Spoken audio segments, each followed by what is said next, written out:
साल 2018 में उड़ीसा के बोलांगीर जिले के अंतर्गत आने वाले पाटनगढ़ इलाके में एक साहू फैमिली रहती थी, जिसमें घर के मुखिया रविंदर कुमार साहू के अलावा उनकी पत्नी संयुक्ता साहू, उनके 2 बच्चे और उनकी बूढ़ी मां जेमामणि साहू थीं।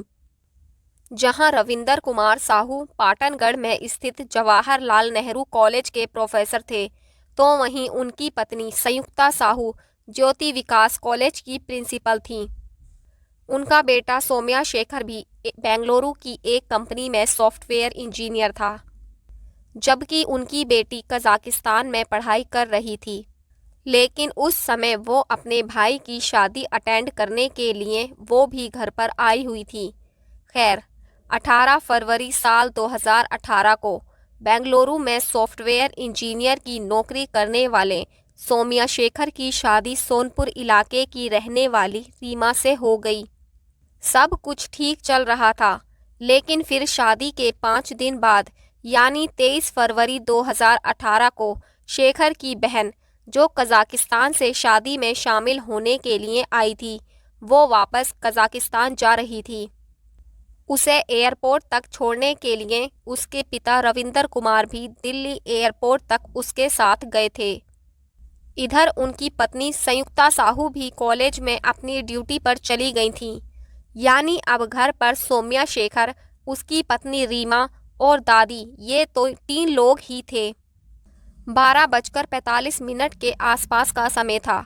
शेखर साहू और उसकी पत्नी रीमा रसोई में बातें कर रहे थे। वो खाने में ग्रिल बैंगन और दाल का झोल बनाने की योजना बना रहे थे। लेकिन तब ही अचानक सौम्या को उनके गेट की बेल बजने की आवाज़ सुनाई दी। उसने जाकर देखा तो गेट पर एक डिलीवरी बॉय खड़ा था। उसके हाथ में सौम्या के नाम का एक पार्सल था। बॉक्स के ऊपर एक घिसे हुए स्टिकर पर लिखा था कि इसे एसके सिन्हा ने रायपुर यानी उड़ीसा से करीब 230 किलोमीटर दूर से भेजा गया था। उस पार्सल को हरे रंग के कागज से कवर किया गया था, जिसमें ये सफ़ेद धागा बाहर निकला हुआ था। उसी समय पीछे से उनकी 85 वर्षीय दादी जेमामणि साहू भी पार्सल देखने के लिए आ गईं। सौम्या शेखर ने अपनी पत्नी से कहा कि मुझे तो ये शादी का गिफ्ट लगता है, लेकिन मुझे नहीं पता इसे भेजने वाला कौन है, क्योंकि मैं तो रायपुर में किसी को भी नहीं जानता। बातें करते हुए सौम्या शेखर उस पार्सल को भी खोल रहे थे, लेकिन जैसे ही उन्होंने उस धागे को खींचा तो रसोई में एक बहुत जोर का धमाका हुआ। वहां पर एक बिजली सी कौंध गई और धमाका इतना जोरदार था कि वो तीनों इधर उधर बिखर गए। उनके शरीर से तेजी से खून बहने लगा। उस धमाके से छत का प्लास्टर भी फट गया और वाटर प्यूरिफायर भी टूटकर बिखर गया। खिड़की भी कई टुकड़ों में टूटकर दूर जा गिरी। वो तीनों दर्द से तड़पने लगे। वहीं उनके जिस्मों से निकलने वाला खून पूरे फर्श पर फैल गया। दादी जेमामणि साहू आग की लपटों से घिर गई थीं। सौम्या शेखर ने बेहोश होने से पहले कराहते हुए कहा कि मुझे बचाओ, मैं मर रहा हूँ। ये वो आखिरी शब्द थे जो रीमा ने अपने पति को बोलते हुए सुना था। आग ने रीमा के चेहरे और बाह को भी जला दिया था। उसके फेफड़ों में धुआं भर गया था। वो सांस लेने के लिए झटपटाने लगी, क्योंकि मलबा रीमा की आंखों में भर गया था, जिससे उसकी नज़र धुंधली होती जा रही थी। लेकिन इसके बावजूद भी रीमा ने हिम्मत नहीं हारी। वो रेंग रेंग कर बेडरूम तक पहुंचने में कामयाब हो गई। इसके बाद उसने ज्योति विकास कॉलेज में प्रिंसिपल पद पर तैनात अपनी सास को कॉल करने के लिए फ़ोन उठाया, लेकिन कॉल करने से पहले ही वो बेहोश हो गई। इधर उनके पड़ोसी एक दूसरे से ये पूछते हुए दौड़ते चले आ रहे थे कि शायद उनके घर में गैस सिलेंडर फट गया है। मगर वहाँ का दृश्य देखकर पड़ोसियों की भी हालत खराब हो गई। इसके बाद पड़ोसियों ने तुरंत एम्बुलेंस नंबर पर फ़ोन किया। परेशान हाल में पड़ोसियों ने आनन फानन में उन तीनों घायलों को उठाकर बाहर खड़ी एम्बुलेंस में पहुंचाया, लेकिन सौम्या शेखर और दादी जेमामणि साहू की हॉस्पिटल ले जाने के दौरान ही मृत्यु हो गई। असल में वो दोनों 90% जल गए थे, लेकिन रीमा करीब 40% जली थी, इसलिए उसे गवर्नमेंट हॉस्पिटल में एडमिट कराया गया। वहाँ के बर्न वार्ड में उसका इलाज शुरू कर दिया गया था, लेकिन उसकी हालत भी गंभीर बनी हुई थी। परिवार के सभी लोग प्रार्थना कर रहे थे। इधर सूचना मिलते ही पुलिस भी घटना स्थल पर पहुंचकर जांच में जुट गई थी। पुलिस ने जांच में पाया कि ये घटना गैस सिलेंडर विस्फोट के कारण नहीं हुई थी, इसलिए पुलिस ने बम स्क्वाड को भी घटना स्थल पर बुला लिया था।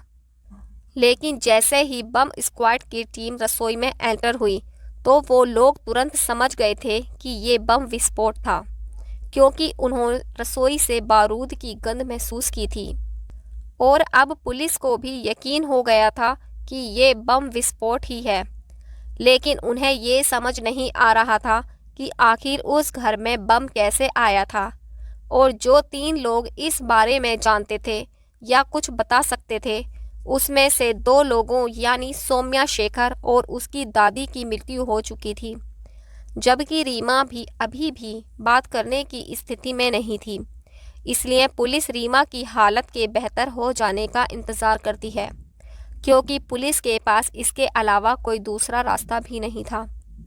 फिर 1 सप्ताह बाद यानी 3 मार्च 2018 को रीमा की हालत में सुधार होने के बाद उससे थोड़ी पूछताछ की जाती है। रीमा ने पुलिस को उस समय केवल इतना ही बताया कि 23 फरवरी को दोपहर 12 बजे के आसपास उनके घर पर स्काई किंग कोरियर सर्विस से एक पार्सल आया था। इस बात का पता चलते ही पुलिस बिना समय गंवाए तुरंत स्काई किंग कोरियर ऑफिस पर पहुंचती है और उस व्यक्ति के बारे में पता लगाती है जिसने वो पार्सल डिलीवर किया था। साथ ही ये भी पता करने की कोशिश करती है कि वो पार्सल किसने भेजा था। जांच के दौरान पता चलता है कि वो पार्सल किसी एसके सिन्हा के नाम के व्यक्ति ने रायपुर से भेजा था। लेकिन जब पुलिस छानबीन करती है तो पता चलता है कि वो नाम और एड्रेस दोनों ही फर्जी हैं। और यही नहीं, पुलिस से एक छोटी सी गलती हो जाती है। दरअसल पुलिस ने मीडिया को इस केस की जानकारी देते समय गलती से पार्सल भेजने वाले का नाम एसके सिन्हा के बजाय आरके सिन्हा बता दिया था। आरके शर्मा बताया था। लेकिन पुलिस की ये गलती भी आगे चलकर इस केस को सॉल्व करने में बहुत बड़ा और बहुत अहम सुराग बन जाता है। अब क्योंकि ये नाम कातिल का था, इसलिए ये गलत नाम मीडिया के जरिए आग की तरह पूरे उड़ीसा में फैल गया और पुलिस ने भी इस पर ध्यान नहीं दिया था, इसलिए इसी तरह जांच करती रही। और जब उस स्काई किंग कोरियर ब्रांच का सीसीटीवी फुटेज चेक करने की कोशिश की गई तो पता चला वहां पर कोई सीसीटीवी कैमरा ही नहीं है। इसके बाद पुलिस ने शेखर साहू के दोस्तों और परिवार वालों से भी पूछताछ की। पुलिस ने शेखर के माता पिता से पूछताछ की, क्या उन्हें किसी पर शक है या फिर उनकी किसी से कोई रंजिश हो। इस पर शेखर की मां ने बताया कि हमारी किसी से भी कोई दुश्मनी नहीं है और ना ही हमें किसी पर शक है। लेकिन फिर संयुक्ता ने कहा कि जिस कॉलेज में मेरी ड्यूटी लगी है वहाँ पर एक अंग्रेजी के प्रोफेसर है जिनका नाम पुंजीलाल मेहर है। उसके साथ मेरी कहा सुनी हुई थी। दरअसल पुंजीलाल मेहर काफ़ी समय से उस कॉलेज का प्रिंसिपल था, लेकिन इस घटना से 5 महीने पहले उसे हटाकर शेखर साहू की मां संयुक्ता साहू को प्रिंसिपल बना दिया गया था। संयुक्ता साहू का कहना था कि हमारी किसी से ऐसी रंजिश तो नहीं है कि कोई हमें बम से मार डाले। संयुक्ता साहू की नज़र में तो पुंजीलाल मेहर से हुई कहासुनी एक छोटी सी बात हो सकती थी, लेकिन पुलिस के लिए ये छोटी सी बात नहीं थी। इसलिए उन्होंने पुंजीलाल से पूछताछ करने का फैसला किया, लेकिन उससे पूछताछ करने पर पुलिस को कुछ खास नहीं मिला, जिसकी वजह से पुंजीलाल मेहर को छोड़ दिया गया। इसके बाद पुलिस को पता चला कि इस घटना के कुछ महीने पहले जब शेखर रीमा से फ़ोन पर बात कर रहा था, तभी शेखर के फ़ोन पर एक कॉल आई थी। शेखर ने रीमा को होल्ड करके कॉल उठाया तो दूसरी ओर किसी अनजान व्यक्ति ने धमकी देते हुए कहा था कि तुम्हें रीमा से शादी नहीं करनी चाहिए और अगर तुमने उससे शादी की तो ये तुम्हारे लिए अच्छा नहीं होगा। इसके बाद फ़ोन कट गया था। शेखर साहू ने ये बात रीमा को बताई थी, मगर रीमा को भी नहीं पता था कि आखिर कॉल करने वाला व्यक्ति कौन हो सकता था। लेकिन फिर कभी उस व्यक्ति ने दोबारा फ़ोन नहीं किया था, इसलिए वो दोनों भी धीरे धीरे इस बात को भूल गए थे। क्योंकि पुलिस के लिए ये जानकारी काफ़ी अहम थी, इसलिए पुलिस ने उस नंबर का पता लगाया और फ़ोन करने वाले व्यक्ति को भी ढूंढ निकाला। पूछताछ के दौरान पता चला कि वो व्यक्ति रीमा से एक तरफा प्यार करता था। उसने बताया कि मैंने ही शेखर को फ़ोन करके धमकी दी थी, क्योंकि मैं नहीं चाहता था कि वो रीमा से शादी करे, लेकिन मुझ में बम विस्फोट की योजना बनाने और किसी को कत्ल करने की हिम्मत नहीं है और ना ही मैंने ऐसा कुछ किया है। लेकिन पुलिस को उसकी इन बातों पर विश्वास नहीं हो रहा था, इसलिए पुलिस उससे सख्ती से पूछताछ करनी शुरू करती है। लेकिन वो बार बार यही बात कहता रहा कि मैं बेकसूर हूँ। इसके बाद पुलिस ने उसका पॉलीग्राफ टेस्ट यानी लाइव डिटेक्टर टेस्ट भी किया, जिससे पता चला कि वो झूठ नहीं बोल रहा है, इसलिए पुलिस ने उसे भी रिहा कर दिया। इसी तरह करते करते इस वारदात को 3 सप्ताह के बीत चुके थे। पुलिस ने शेखर के दोस्त, परिवार, पड़ोसी और स्काई किंग कोरियर ऑफिस के डिलीवरी बॉय स्टाफ के अलावा 100 से भी ज़्यादा लोगों से पूछताछ की, लेकिन कहीं से कोई सुराग नहीं मिला, जिसकी वजह से इस मामले की जांच वहीं की वहीं थी। क्योंकि अब पुलिस पर भी जांच को लेकर सवाल उठने लगे थे। इसके बाद ओडिशा सरकार ने इस मामले की जांच क्राइम ब्रांच को सौंप दी। जैसे ही ये केस क्राइम ब्रांच को सौंपा गया तो क्राइम ब्रांच ने सभी संदिग्धों की जांच फिर से शुरू की। क्योंकि उस कोरियर ऑफिस के अंदर और बाहर कोई सीसीटीवी नहीं था, इसलिए क्राइम ब्रांच पुलिस ने उस इलाके में लगे करीब 250 सीसीटीवी कैमरों को चेक किया, लेकिन फिर भी क्राइम ब्रांच पुलिस को कोई सुराग नहीं मिला। तभी अचानक 4 अप्रैल 2018 को बोलांगीर पुलिस को एक लेटर मिला, जिसमें लिखा था पार्सल एस के सिन्हा के नाम से भेजा गया है, ना कि आर के शर्मा के नाम से। रायपुर में 2 नहीं बल्कि 3 लोग इस प्रोजेक्ट में शामिल थे।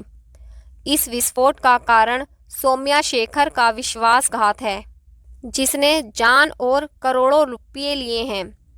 उस लेटर में एक और इम्पोर्टेंट लाइन लिखी थी कि प्लीज़ निर्दोष लोगों को संदेह में पकड़कर उनसे अनावश्यक सवाल पूछकर जांच के नाम पर लोगों को परेशान ना करें। इस लेटर को पढ़ने के बाद बोलांगीर पुलिस तुरंत उस लेटर की एक कॉपी निकालवा कर क्राइम ब्रांच को चीफ अरुण भोत्रा को भी भेज देते हैं। अरुण भोत्रा भी उस लेटर को कई बार पढ़ते हैं और सोचते हैं कि जिसने भी इस लेटर को भेजा है उसने ही वो पार्सल भी भेजा होगा, क्योंकि ये तो किसी को भी नहीं पता था कि पुलिस ने पार्सल भेजने वाले का नाम गलती से एस के सिन्हा की जगह आर के शर्मा बताया था। हालांकि लोग तो पुलिस द्वारा गलती से बताए गए नाम आर के शर्मा को ही अपराधी समझ रहे थे। इसके बाद क्राइम ब्रांच पुलिस ने उस लेटर को जांच के लिए फोरेंसिक लैब में भेज दिया, लेकिन वो लेटर करीब 250 किलोमीटर दूर से कई लोगों के हाथों में से होता हुआ आया था, इसलिए फोरेंसिक जांच में भी फिंगरप्रिंट के सही निशान नहीं मिल सके थे। लेकिन फिर भी पुलिस ने सोचा कि क्यों ना लेटर शेखर साहू के घरवालों को दिखाया जाए, हो सकता है वो लोग इस हैंडराइटिंग को पहचानते हों। इसके बाद लेटर शेखर के परिवार वालों को दिखाया गया। पहले तो शेखर के घरवालों ने कहा कि उन्हें तो इस हैंडराइटिंग से किसी पर भी कोई शक नहीं है और उन्हें नहीं पता कि ये लेटर किसने भेजा होगा। लेकिन फिर अचानक शेखर की माँ संयुक्ता साहू की नज़र उस लेटर पर एक जगह ठहर गई, जिसकी वजह से उन्होंने लेटर को कई बार पढ़ा। असल में उन्हें अब एक व्यक्ति पर शक होने लगा था। ये व्यक्ति कोई और नहीं बल्कि पूंजीलाल मेहर ही था। हालांकि पहले पुलिस ने उसके खिलाफ सबूत ना मिलने के कारण उसे रिहा कर दिया था। शेखर की मां ने उसका नाम 2 बार इसलिए लिया था क्योंकि लेटर में एक शब्द अंडरटेकिंग द प्रोजेक्ट लिखा हुआ था। शेखर की मां संयुक्ता साहू का कहना था कि उन्होंने इस तरह के वर्ड अपने कॉलेज के प्रोफेसर पूंजीलाल मेहर को अक्सर बोलते हुए सुना और देखा था। लेकिन यहाँ पर फ़र्क इतना था कि वो बातचीत के दौरान कंप्लीटिंग द प्रोजेक्ट का इस्तेमाल करते हैं, जबकि लेटर में अंडरटेकिंग द प्रोजेक्ट भी लिखा हुआ था। इन सब चीज़ों को देखते हुए ही पूंजीलाल मेहर को फिर से अरेस्ट कर लिया जाता है और इस बार उससे कड़ाई से पूछताछ की जाती है। पूंजीलाल मेहर पुलिस की सख्ती के आगे जल्दी ही टूट गया और फिर उसने इस वारदात के पीछे की ऐसी कहानी सुनाई जिसे सुनकर हर कोई हैरान रह गया। दरअसल साल 2009 में जब पूंजीलाल मेहर ज्योति विकास कॉलेज का प्रिंसिपल बना था तो उस समय संयुक्ता साहू उस कॉलेज में नहीं थी। लेकिन फिर 2014 में संयुक्ता साहू का ट्रांसफ़र ज्योति विकास कॉलेज यानी पूंजीलाल मेहर के कॉलेज में हो जाता है और तभी से वहां पर क्लेश हो गया था, क्योंकि संयुक्ता साहू पूंजीलाल मेहर से सीनियर थी। तो इसलिए अब उस कॉलेज की प्रिंसिपल संयुक्ता साहू को ही होना चाहिए था। लेकिन पूंजीलाल अपनी कुर्सी छोड़ने को तैयार नहीं था, जिसकी वजह से संयुक्ता साहू और पूंजीलाल मेहर में विवाद होने लगा। लेकिन पूंजीलाल ये तो समझ ही गया था कि आज नहीं तो कल उसे प्रिंसिपल की कुर्सी ही छोड़नी ही पड़ेगी। और फिर होता भी यही है, क्योंकि साल 2017 में संयुक्ता साहू को प्रिंसिपल बना दिया जाता है। यानी पूंजीलाल को ना चाहते हुए भी वो कुर्सी छोड़नी ही पड़ती है, जिसकी वजह से पूंजीलाल मेहर के अंदर बदले की भावना पैदा होने लगी थी। तभी से वो बदला लेने के बारे में सोचने लगा था और कुछ ऐसा तरीका ढूंढने लगा था जिससे उस पर किसी को कोई भी शक ना हो। और वो हर वक्त यही सोचता रहता था कि इन सब की जिम्मेदारी संयुक्ता साहू की है। असल में नफरत और लालच ने उसे एक जानवर बना दिया था। वो प्रिंसिपल की कुर्सी के लिए इस हद तक पागल था कि उसने संयुक्ता साहू के पूरे परिवार को ही खत्म करने का प्लान बनाना शुरू कर दिया। प्रोफेसर पूंजीलाल ने बोलांगीर पुलिस के सामने पूछताछ में स्वीकार किया कि पार्सल बम खुद उसी ने बनाया था। उसने बम बनाने का तरीका भी कई फिल्मों और वीडियोस देखकर सीखा था। उसके लैपटॉप में भी पार्सल बम बनाने के बारे में अलग अलग तरीके मिले थे। बम बनाने के लिए उसने कॉलेज की ही लैब से कुछ रसायन चुराए थे और इसके बाद उसने कॉलेज के नाम पर ही बाजार से कुछ विस्फोट में काम आने वाली सामग्री खरीदी थी और फिर पार्सल बम बनाने के बाद बचा हुआ विस्फोटक उसने ज़मीन में गाड़ दिया था। सब कुछ तैयार हो जाने के बाद वो पार्सल भेजने के लिए सही समय का इंतज़ार करने लगा। ठीक उसी समय शेखर की माँ संयुक्ता ने उसे शेखर की शादी का कार्ड दिया और इस तरह आखिरकार उसे वो मौका मिल ही गया जिसका वो काफ़ी दिनों से इंतज़ार कर रहा था। उसने पार्सल को शादी के गिफ्ट के रूप में देने का प्लान बनाया। प्रोफेसर पूंजीलाल मेहर ने तय किया कि इस पार्सल बम को वो रायपुर से खुद ही कोरियर करेगा। इसके बाद 15 फरवरी 2018 को भी वो हमेशा की तरह कॉलेज गया और क्लास ली।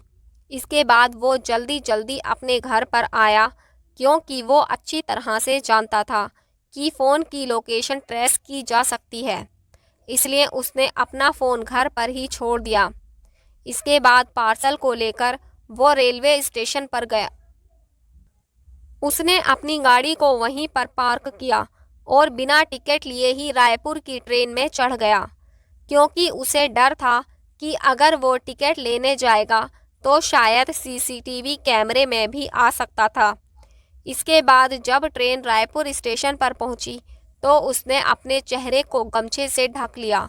रेलवे स्टेशन से बाहर निकलकर उसने एक ऑटो रिक्शा लिया। फिर शाम 5 बजे के आसपास वो एक कोरियर ऑफिस पर पहुंचा। कोरियर ऑफिस के पास पहुंचकर उसने पार्सल और एड्रेस ऑटो ड्राइवर को दिया और उससे कहा कि ये पार्सल इस एड्रेस पर भेजना है। ऑटो ड्राइवर पुंजीलाल से पार्सल और एड्रेस लेकर चला गया, जबकि पुंजीलाल ऑटो में ही बैठा रहा। लेकिन जब ऑटो ड्राइवर ने अंदर जाकर कहा कि वो एक पार्सल भेजना चाहता है, तो कोरियर वालों ने उससे पूछा कि इस पार्सल में क्या है, और जवाब ना जानने के कारण ऑटो ड्राइवर वापस आ गया। उसने पुंजीलाल से कहा कि वो लोग पूछ रहे हैं कि इस पार्सल में क्या है। इस बात से पुंजीलाल गुस्से में आ गया। वो पार्सल लेकर वहां से चला गया। इसके बाद पुंजीलाल ने थोड़ी दूर पैदल चलकर दूसरा ऑटो लिया और ड्राइवर से कहा कि उसे दूसरे कोरियर ऑफिस पर जाना है, और फिर वो स्काई किंग कोरियर ऑफिस पर आ गया। पुंजीलाल ने इधर उधर देखा तो उसे वहां पर कोई भी सीसीटीवी कैमरा नजर नहीं आ रहा था। इसलिए वो ऑटो से उतरा और अपने चेहरे से गमछा हटाकर जल्दी से ऑफिस के अंदर चला गया। उसने पार्सल भेजने के लिए दिया, लेकिन वहां पर भी यही पूछा गया कि इस पार्सल में क्या है। पूंजीलाल मेहर ने उन्हें बताया कि इस पार्सल में मिठाई है, लेकिन अजीब बात यह है कि कोरियर वालों ने भी उसका विश्वास कर लिया था। पार्सल को उसके फर्जी नाम SK सिन्हा से बुक कर दिया गया और संयुक्ता साहू के घर में भेज दिया गया। पार्सल भेजने के बाद वो तुरंत ही अगली ट्रेन से वापस अपने घर आ गया। इसके बाद अगला दिन भी उसके लिए बिल्कुल ऐसा ही नॉर्मल था, जैसे कुछ हुआ ही नहीं था। पूंजीलाल कॉलेज जाने लगा और उस पर किसी को शक ना हो, इसके लिए उसने शेखर की शादी में जाकर उन्हें लंबी उम्र की शुभकामनाएं भी दी थीं। इधर वो पार्सल 20 फरवरी को शेखर साहू के घर पर पहुंच गया था, लेकिन उस दिन उनके घर में रिसेप्शन पार्टी थी, इसलिए 20 फरवरी को पार्सल वापस लौट गया। और 3 दिन बाद यानी 23 फरवरी को 2018 को जब रीमा किचन में खाना बना रही थी, तब ही वो पार्सल डिलीवर कर दिया गया था, जिसकी वजह से ये वारदात हुई थी। इसके बाद पुंजीलाल मेहर शेखर साहू के अंतिम संस्कार में भी शामिल हुआ था और इस तरह पुंजीलाल मेहर ने अपने अपराध को स्वीकार कर लिया था। उसके खिलाफ अब काफ़ी सबूत थे, जिसमें कोरियर बिल की वो स्लिप जो शेखर के घर भेजी गई थी और SP को भेजा गया वो लेटर भी एक अहम सबूत था। इसके बाद पुंजीलाल ने जो बयान दिए और सबूतों के आधार पर 24 अप्रैल 2018 को ओडिशा क्राइम ब्रांच पुलिस ने पुंजीलाल मेहर के खिलाफ चार्जशीट तैयार करके उसे कोर्ट में पेश किया, जहां से उसे जेल भेज दिया गया। हालांकि ये मामला अभी भी कोर्ट में चल रहा है और पुंजीलाल मेहर भी फिलहाल जेल में है। इधर रीमा भी धीरे धीरे ठीक होती जा रही थी। सौम्या शेखर साहू के चले जाने के बाद अब रीमा शेखर साहू के माता पिता के साथ रहती है। वो अपने माता पिता के घर जाने के बजाय शेखर साहू की पत्नी बनकर रहने की ठान लेती है और जिंदगी शेखर साहू के माता पिता के साथ बिताने की सोच लेती है। दोस्तों, इस घटना को सुनाने का उद्देश्य किसी का दिल दुखाना नहीं, किसी को परेशान करना नहीं, बल्कि आप लोगों को जागरूक करना है। अगर हमारी वीडियो पसंद आई तो वीडियो को लाइक करते हुए सब्सक्राइब करें। धन्यवाद।